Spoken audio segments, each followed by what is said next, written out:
El tráfico de migrantes haitianos por los diferentes puntos de la frontera dominico-haitiana se ha convertido a lo largo de los años en uno de los negocios más lucrativos para los traficantes, en cuya acción ilegal se mueven grandes cantidades de dinero. A pesar de que las autoridades dominicanas han tratado de reforzar los puntos más vulnerables por los que atraviesan a diario grandes números de haitianos hacia el territorio nacional, se ha podido constatar cómo cada vez más miembros de las instituciones apostadas en esos puntos, encargados de resguardar la zona fronteriza, forman parte de esas estructuras delictivas que se convierten en cómplices y copartícipes del tráfico de migrantes. ¿Qué pasa cuando los militares ven que los expedientes que ellos instrumentan y someten a la justicia no son seguidos de persecuciones, detenciones, incautaciones? Bueno, la institución empieza a desmoralizarse y a sumarse a la estructura. El caso más reciente que se ventila en la justicia dominicana se lleva a cabo en el Tribunal Colegiado de Montecristi, en donde se conoce la acusación en un juicio contra una red desmantelada que se dedicaba al tráfico de haitianos mediante la Operación Frontera, en la que al menos se ven 14 personas involucradas, entre ellas 5 miembros del Ejército Dominicano. La operación, en la que se realizaron 16 allanamientos en la frontera norte, la cual comprende las provincias de Dajabón y Montecristi, se ejecutó en contra de Eddy Rafael Cordero y Osiris Rafael Esteves, identificados como cabecillas, pero también involucra a los segundos tenientes del Ejército José Dolores Hernández y Julio César Pujols, a los sargentos mayores Rafael Contreras y Rafael Zavala y al cabo Sandro Liranzo Javier. El órgano persecutor señala que los cabecillas y miembros de la red se dedicaban a financiar, facilitar y transportar a migrantes a través de motocicletas, autobuses, con el consentimiento de los militares asignados para realizar controles de chequeo y vigilancia en esa zona, quienes facilitaban la entrada y salida irregular de los indocumentados a cambio de beneficios económicos. A los detenidos se les acusa por el tráfico ilícito de migrantes previstos y sancionados en los artículos 2 y 7 de la Ley 137-03 sobre tráfico ilícito de migrantes y trata de personas y los artículos 265 y 266 del Código Penal Dominicano. Para CDN, Miguel Ángel Encarnación. Sobre esto hablamos esta noche con José Ricardo Taveras, exdirector de la Dirección General de Migración. José Ricardo, buenas noches, ¿cómo estás? Muy buenas noches, Lisa, un gran placer de compartir nuevamente con ustedes. Gracias por estar aquí. Tu experiencia de director general de migración, ¿qué te dice de los resultados que se tienen hasta ahora? Digamos que varios arrestos, a pesar de que no tuvimos que hacer algunos esfuerzos para conseguir los nombres de las personas que están involucradas en estos casos. Y si te parece que la actitud que están teniendo algunos funcionarios, como el alcalde Riverón de Dajabón, de sacar los niños haitianos de las glorietas de los parques, expulsarlos, empujarlos, y esto es parte también de la misma situación que se está dando producto de todo lo que está sucediendo en el país. Quiero tu balance general de todo lo que se está dando en este momento. Sí. Fíjate, es delicado ese tema, muy delicado, porque debemos ser muy cuidadosos de no generalizar a la hora de uno ver el tema del proceso de corrupción que hay en torno al tráfico de personas en la frontera dominico-haitiana. Y digo que es delicado porque no es la intención de nadie de bajarle la moral a ningún soldado, a ninguna institución que esté haciendo un esfuerzo, pero tampoco podemos dejar de ver la realidad. Yo he visto con mucha simpatía que últimamente se siente una actitud un poquito más beligerante en cuanto al tema de la interdicción del ejército en la frontera. Y esa interdicción fronteriza se está notando. Sería bueno que el ejército visibilice y cree una estructura de seguimiento a los procesos, porque no ganamos nada con que el ejército comience a enderezar un poco su actuación y que el sistema de justicia no le dé la importancia que tiene el Ministerio Público y la justicia propiamente. Porque sería bueno darle seguimiento a esos procesos, a ver cómo comienzan y de qué modo terminan. Porque ya, por ejemplo, yo tengo noticia de que un señor que habían atrapado recientemente, hace un mes y pico, que había sido sometido, se le dio libertad bajo fianza y siguió operando y lo volvieron a tomar preso otra vez. Yo me imagino Así es. que el sistema de justicia debe, al ser reincidir, pues debe tomar medidas y entonces ordenar prisión preventiva, porque ya en una situación así, donde usted está en el marco de un proceso, usted tiene que ser tratado de una manera más fuerte. Entonces, eso es muy importante, pero no podemos dejar de ver la realidad que como sociedad nosotros tenemos. Nosotros tenemos un fenómeno que es la corrupción como cultura social. Y yo, estudiando este tema, lo he visto desde un infeliz de esos que andan por ahí creyendo que no hacen nada, cobrando 500 pesos, 1000 pesos por declarar un niño. Normalmente son personas indigentes o gente que no tienen discernimiento adecuado, que van y declaran niños haitianos como si fueran hijos de ellos. Eso va hasta el peaje de los militares, oficiales que se puedan estar involucrando en esas actividades, etcétera, en las cuales inciden civiles, militares y de todo. Un juez que, por ejemplo, vea que ocurre una situación de esa naturaleza y que le presentan un reincidente y no endurezca la medida de coerción, obviamente está cooperando con esa industria. Entonces, yo te puedo contar el caso que me sucedió, que una vez me llamó el jefe del ejército a la sazón, estando yo en funciones, el general Matos de la Cruz, diciendo que los soldados se estaban negando a hacer los servicios en los puntos de control porque habían atropellado a 2 soldados, una persona que venía con haitianos y que esa persona la habían soltado. No solo que la soltaron, no, que fue la juez que fue a soltar. Y yo le dije, ¿y usted está seguro que eso es así? Mándeme el libro de novedades policiales que debe estar, y efectivamente Estaba.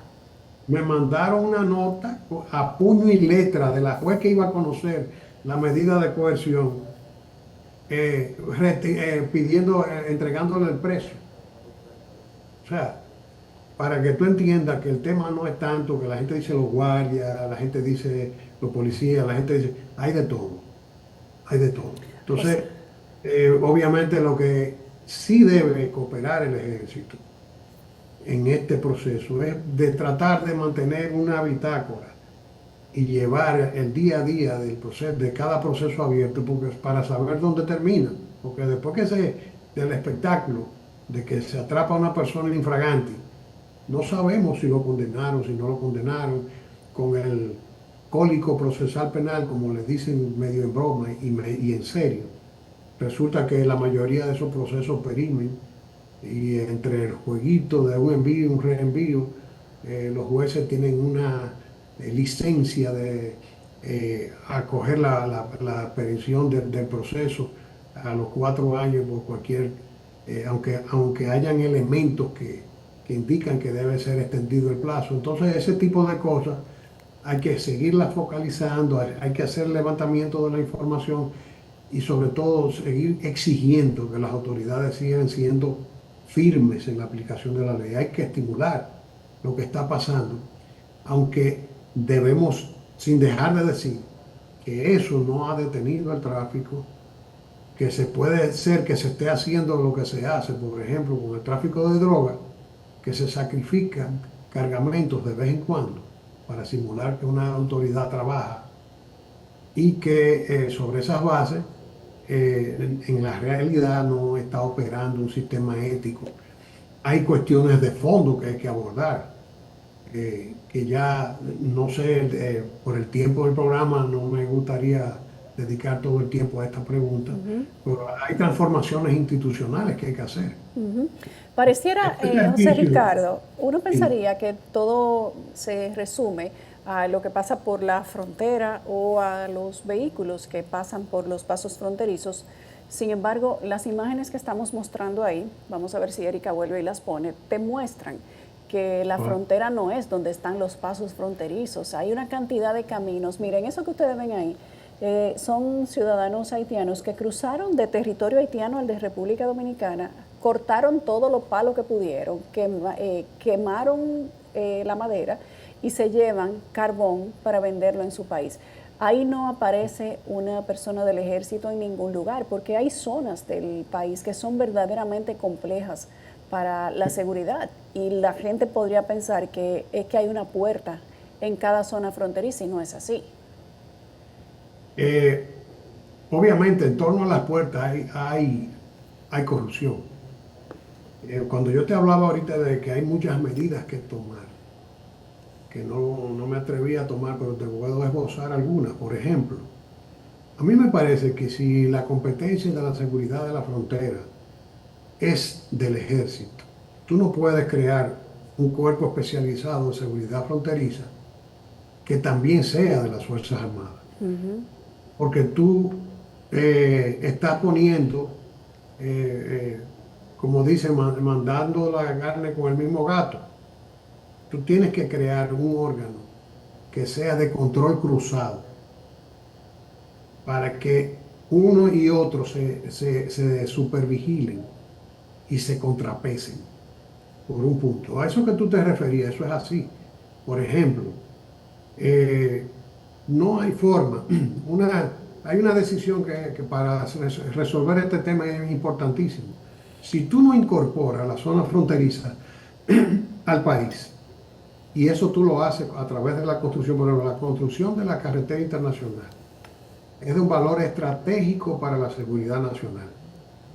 Y eso se tiene abandonado ahí. El tramo que va de Elías Piña a Dajabón se puede hacer en 2 horas, si hay una carretera adecuada. Sin embargo, ahora mismo tú lo recorres en 6, porque es imposible. ¿Cómo tú emplazas tropas? Tú hablas de verja inteligente, de tecnología. Bueno, sí, pero cuando tú tienes detectores de calor humano y los colocas en una selva de esa y ves que hay un movimiento de tráfico de personas, para tú emplazar tropas ahí, hay algunas áreas que tienen que hacerlo por vía aérea, obligatoriamente. Y otras que lo pueden hacer por vía terrestre, pero en lo que llega la tropa, en las condiciones que está en la carretera, tú no tienes posibilidad de capturar a esa gente. Entonces, hay tantas cosas que hacer que tienen que ver a veces no solamente con la vigilancia, sino con la creación de infraestructura. Nosotros no vamos a poder evitar perder más territorio en la frontera como el que ya perdimos en el acuerdo de 1929, 5.000 y pico de kilómetros cuadrados.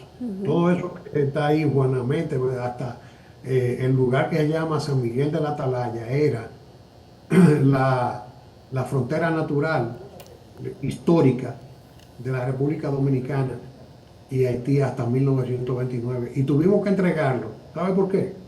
Porque estaba pasando lo mismo que está pasando hoy en la frontera. Las comunidades dominicanas se fueron alejando de la línea fronteriza por una cuestión de subsistencia, porque estaban aisladas. Y llegó un momento en que el mismo Trujillo lo dijo en un discurso, que ese sacrificio había que hacerlo, porque la población que vivía en ese territorio estaba totalmente enajenada de la cultura y de la identidad dominicana, y que el costo de retomar el control de ese territorio era demasiado costoso. O sea, cuando tú ves que Trujillo, que a quien se acusa de haber matado miles de haitianos, que eso es otra mentira, él mató, pero no tantos. Bueno, que le acusan de la matanza del Perejil. Sí, la matanza del Perejil, que dicen que fueron más de 30.000, pero nadie, cuando tú retas, como hice yo a la Comisión de Derechos Humanos de Naciones Unidas, que le dije, yo reto a esta comisión a que organice una comisión de la verdad para esclarecer eso, para ver si encuentra el rastro de más de 30.000 cadáveres, porque eso no se puede esconder. Entonces eso es imposible, eso pasó, nadie lo está tapando. Pero lo que yo te digo, cuando una persona de ese perfil, que no tenía ningún inconveniente en disponer de la vida de un ser humano, se rindió frente al peso de esa realidad. ¿Tú te imaginas lo que puede pasar en estos tiempos? Es decir, que si no hay una política de incorporación, por ejemplo, ahora que estamos hablando de control fronterizo, construcción de la carretera internacional, y no solo la carretera internacional, viabilizar es conectar, incorporar la zona fronteriza al país, crear condiciones para su desarrollo, generar programas de reforma agraria para promover que se muevan personas a vivir en esa zona, crear los caminos vecinales para sacar los productos, para que dominicanos ocupen ese territorio y no lo abandonen, porque lo que está pasando en la práctica es, esas zonas que tú dices son boscosas, son difíciles, pero por ahí hay rutas. O sea, tú sabías que hay una ruta que atraviesa por las montañas y va a parar a Valle Nuevo, y desde ahí se distribuyen hacia Ocoa o hacia Constanza, según la ruta que tengan, si es hacia el Cibao o al sur. En Ocoa hay un asentamiento haitiano, que la gente habla del hoyo de Friusa. Lo que yo digo, nosotros tenemos miles de enclaves haitianos en todo el país, en Ocoa, en Constanza, en el mismo Valle Nuevo, un lugar tan hermoso donde vamos a mirar ese parque tan bonito. Sale por Valle Nuevo a las 6 de la tarde, para que tú veas la impresionante cantidad de haitianos que están retornando a los lugares donde habitan. Y por ahí los meten, y por ahí hay una ruta. Si tú te pones a ver, hay otra ruta también que es por vía de montaña, porque a veces hablamos, por eso que me gusta ser cauteloso cuando hago las críticas de la corrupción de los elementos militares, que la hay, no estoy diciendo que no la hay, porque también sé que los poteas, la gente que se dedica a ese tipo de tráfico, tiene muchísimo. Cuando la cosa se pone difícil en el llano, entonces te recurren a otra. Yo mismo he comprobado, por ejemplo, rutas que vienen a través de toda la sierra, desde Dajabón, Loma de Cabrera, esas se van metiendo por el sistema montañoso, van a parar por Santiago Rodríguez y Comé de la Sierra, Aclas, y atraviesan, llegan al Rubio, San José de las Matas, y de ahí hay centros de acopio donde los guardan y los van distribuyendo, y entonces ellos comienzan a irse en diferentes transportes hacia Santiago y otras provincias. O sea que más o menos ocurre en Las Matas lo que ocurre en Ocoa, que es como un centro vamos a decir, como un hub, vamos a llamarle de ese modo. Un hub de inmigrantes. Inmigrantes ilegales que desde ahí los redistribuyen, bajan por las lomas de Ocoa, Rancho Arriba y esa zona, te bajan aquí al llano, sea aquí al cruce de Piedra Blanca, o se van por el sur, y por ahí comienzan a distribuirse y a caminar hacia todo el resto del país. La afectación de las cuencas altas es una realidad que todo el que quiera verla solamente tiene que acceder a Google Earth para ver de la forma en que ha sido el perfil de la frontera. ¿Tú recuerdas la foto famosa que usó Al Gore en su conferencia sobre el tema del medio ambiente, donde decía, se nota que de este lado hubo una política y de aquel lado no? Sí. Entonces, ¿por qué? Porque habían bosques. Esa foto aún tiene un poquito de razón de ser, pero ha ido disminuyendo la capacidad boscosa del lado dominicano, porque la realidad es que la matriz energética haitiana es la leña, y ya ellos no tienen bosque donde ir a cortar, entonces están viviendo José aquí. Ricardo, ¿te parece entonces que lo que están haciendo las autoridades es, digamos que, lo correcto? Y que tal vez se necesita afirmar un poco más o avanzar el trabajo que se está haciendo para la construcción de este muro, porque tal como estamos mostrando estos videos acompañados de tu intervención, amén de todos los militares que hay en la frontera, la gente sigue cruzando con ayuda de mismos militares a las zonas donde hay permanencia de vigilancia, pero en las zonas que no, como se ven estas personas transportando sacos de árboles de República Dominicana, hay lugares donde, a pesar de que las puertas están custodiadas y los pasos de más, digamos, de más presencia de ciudadanos haitianos, esos otros puntos ellos transitan como Dios por su casa. Sí. Mira, yo lamento mucho tener que ser tan crítico, porque la verdad es que no puedo decirte que me parece bien lo que están haciendo las autoridades, porque cuando tú tienes un problema y el problema va increciendo, que no se reduce, que cada vez es más grave, y tú sigues haciendo lo mismo. No solamente eso, que tú estimulas lo que se está haciendo, consciente de que no nos está conduciendo a ningún lugar. Por ejemplo, tú ves el presidente que se va a la frontera para contrarrestar el impacto de la marcha, de la última marcha que se convocó a Palacio, con el desplazamiento de él a la frontera, y se va a las brigadas a arengar las tropas diciéndole como si fueran héroes, lo estamos haciendo bien, echen para adelante. Y no es verdad, no lo estamos haciendo bien. Nosotros no estamos haciendo más de lo mismo, estamos desplazando tantos soldados más, pero mire, presidente, yo no le creo que hay 12.000 soldados, pero imagínese usted que no son 12.000, que son 100.000. ¿De qué nos sirve? Si estamos viendo una dirección de migración proactiva, deportando cantidad enorme de extranjeros, y que después vemos los reportajes en la prensa de ellos contando cómo retornar, cuánto le... Entonces, José Ricardo. no estamos haciendo bien, y me parece que la empalizada, le llaman muro, yo no sé por qué, la empalizada no aporta absolutamente nada. Eso tal vez ayuda a evitar que crucen vacas vivas, pero no va a pasar de ahí. José Ricardo, la atención que le pone el gobierno de Estados Unidos al tema de Haití, ¿te parece que todavía no les preocupa mucho, como dice la senadora Jenny Shaheen, la senadora demócrata, que el día de hoy envió una carta al Senado de Estados Unidos y le dice a Marco Rubio que tienen que priorizar de manera urgente la agenda de Haití, de la atención que tiene Estados Unidos, porque Haití todavía puede profundizar la crisis de gobernabilidad que tiene, que se encamina, dice ella, a convertirse en un estado fallido, o sea que ellos consideran que todavía no lo es.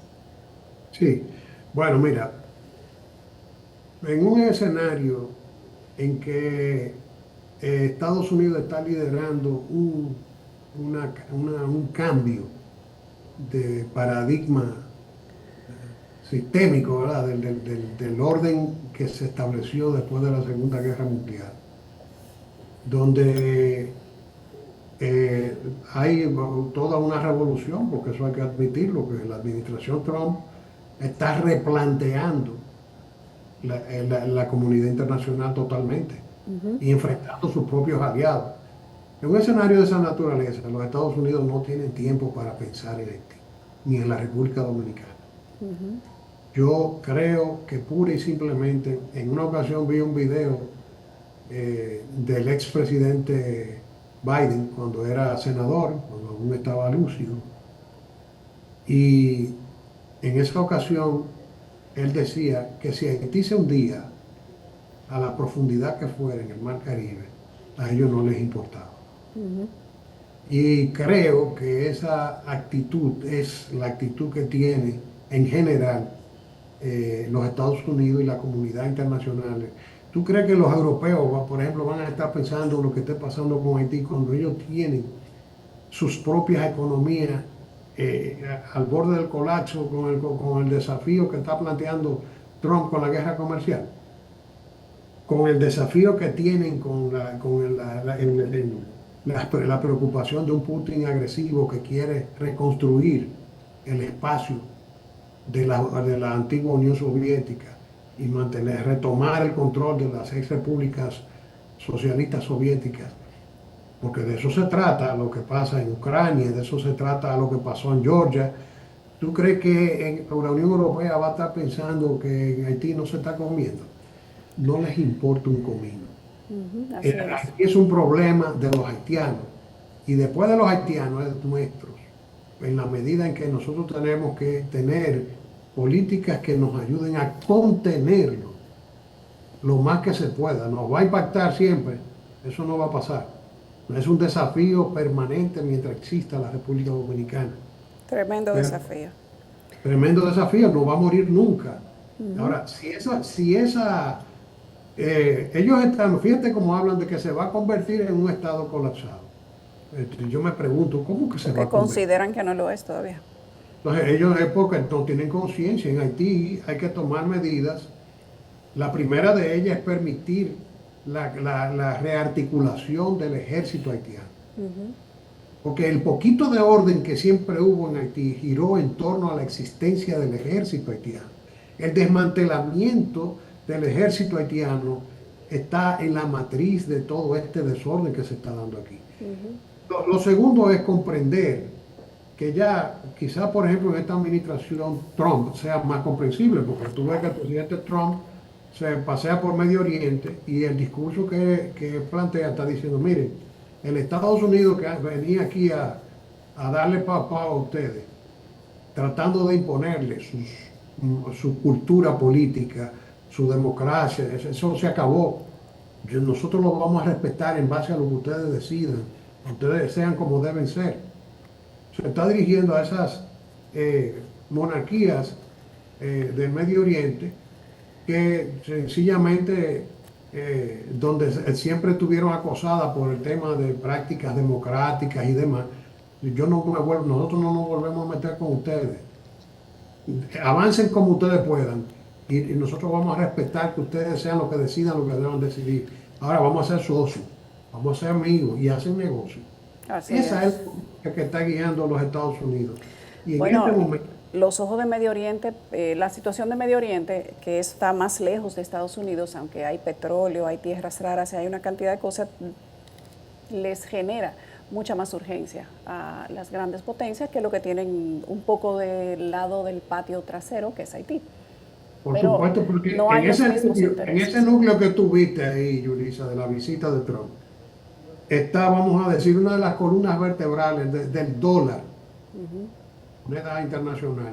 Imagínate tú, ¿qué atención va a prestar Estados Unidos? Ahora, yo lo que te decía es, quizás la administración Trump comprenda que para reconducir a Haití hace falta permitir que Haití se dé un gobierno de fuerza, establezca un ejército que establezca el orden, que se dé una constitución que no puede ser, ¿cómo nosotros vamos a los haitianos a emular la constitución francesa? Sin franceses ahí. Que tú tienes una constitución que establece un primer ministro, o sea, hay un gobierno, un jefe de Estado, un congreso, en una sociedad que tiene una de las frases más socorridas que hay en la cultura haitiana, que para poner dos haitianos de acuerdo hay que matar. Terrible, así es. Gracias, José Ricardo. Con Aquí, esa Yulisa, frase quedamos, para que se pongan de acuerdo uno tiene que salir del medio, más o menos.